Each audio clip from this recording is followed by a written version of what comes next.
All right, so continuing. Option two, the pros and cons for my comprehensive or liberal approach, which would be the priming truancy and revoking the future trips or potential absences for students. Is the pros of this one? It doesn't involve, or the cons, sorry, doesn't involve many of the stakeholders and makes it. No, sorry, that is the pro. Doesn't involve many of the stakeholders and makes it easier being a one-sided decision. You don't have to worry about bouncing things off of one another. So if you want to make a decision, you have the easy one-sided decision. Con being could start process legally, but create further issues with repercussions from the stakeholders involved. They could feel targeted because you didn't involve them first. You rather just skip them and made it that one-sided decision. And even if you're just priming a truancy officer by making them aware of the situation or potentially aware of a situation, the process has already begun. The student is already becoming a part of the system and therefore may face more problems in the future. Option three, intermediate strategy number one, which is my review board. It gets a lot of the staff involved and makes school sides of things easier for the staff. The staff are not in charge of upholding policy and absent records anymore.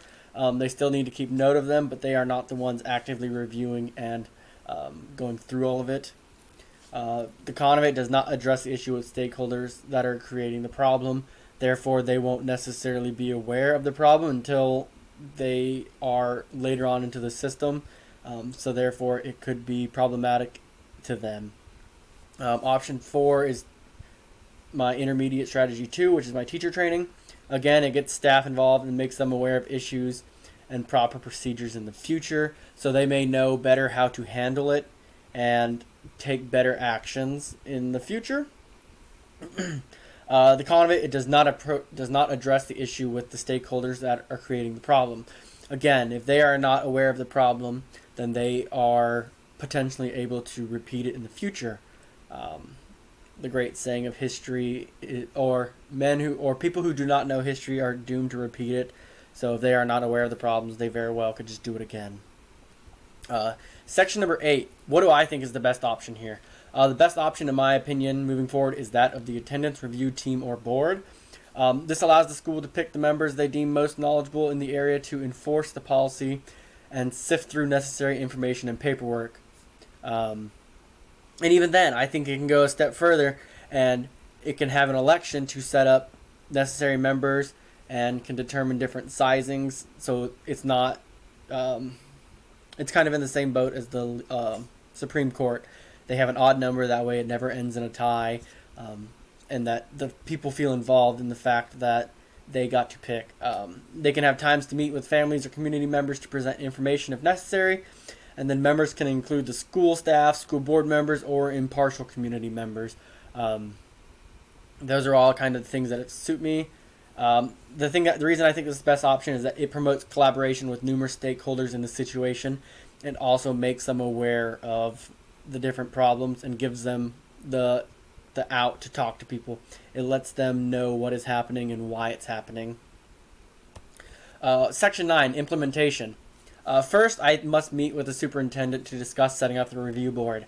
I want to discuss different things such as potential members, so being like the community members, the school staff, school board, basically anybody I deem or we deem that can be considered impartial, and then how often will they meet, the different group sizes, and then how would we go about setting up the system to alert potential students that are coming up on the attendance policy threshold. Next, I want to move up to set up a time for election for review board members. I think this is very important because everyone is aware of the changes taking place. They're not blindsided by this new review board. They won't feel caught out and targeted in the future when they come up with these situations. I think it's important to get stakeholder involvement in this process. They want to feel heard and comfortable with the group, and if they have the say in picking it through the election style, that can help appease them in the future, knowing that it is not set group members. It is voted on, therefore people they think will do the best job in the future. but also the fact that the sizing being odd makes it so that it can't end in ties, and that it is going to always come up with ultimate decision. Once the group is up and running, allow them to address the current and future students. It is important that they see everything. So all potential trips must be approved by the board. So Tyrone can't go on 6 different trips and miss school, but be considered excused because the teacher approved it. And then finally, it addresses the ethical side. I want to address the ethical side, the athletic director approving time off. If he's favoring athletes, that is not ethical and can create problems in the future, such as that discriminatory suit I talked about earlier. This also allows families to plead their reasonings for missing extended periods of school. If, for instance, the girl wants to go on church meetings out of town, that works perfectly fine as long as it's approved. Tyrone can go on his trips as long as it's approved. And it helps cut down extended periods of school being missed. Also, I want to have yearly evaluations of the review board. You need to look at, observe, and analyze the effectiveness as the board as time progresses. Is it serving the purpose that you want it to, and are the members being effective? And then I want to report the findings to my Board of Education and superintendent. It is important that they know if it's working or not. Potential problems I see with this, though, may have trouble getting to families that do not care about the policy. For instance, Carl's family said they do not care if he doesn't feel well, they're going to let him stay home. So Carl's situation is hard because it is always... I hate that you'd have to get a truancy officer involved in that, but for families like that, that could be the thing that happens most. With that being said, I know there are different instances where people are missing for reasons that are outside of their control. For instance, my mother, growing up, she has older brother than her, then a younger brother, and then 2 younger sisters. And her junior year, her father passed away to cancer. And within moments, mom had a new boyfriend. And one day, the kids all went to school, and they came home, and their mom had left. They came home, mom was gone, furniture and everything was gone. No note, no nothing. Granted, this was late 70s, early 80s, so things were... mid 80s to late 80s, so things were a little different than modern times. But still, she had to drop out to take care of her siblings. So, again, I hate the thought of getting truancy people involved in situations you don't know everything for. So it is always important to get all the information necessary. My plan B here, if my review board does not work, we can look at getting the staff training and re-emphasizing the importance of being in class. Sometimes people just forget. Sometimes people don't care. There is always the need to find the difference there. And then also I want to look to hire a second counselor. This is something I want to address regardless on whether or not the school review board works or not. One counselor for 965 students is egregious. Even for my local school that has 300 to 400 students, K through 12. They have a elementary counselor and they have a high school counselor. It is important that they have that ability to talk with everyone. So I think a second set of eyes will just be greatly influential in everyone.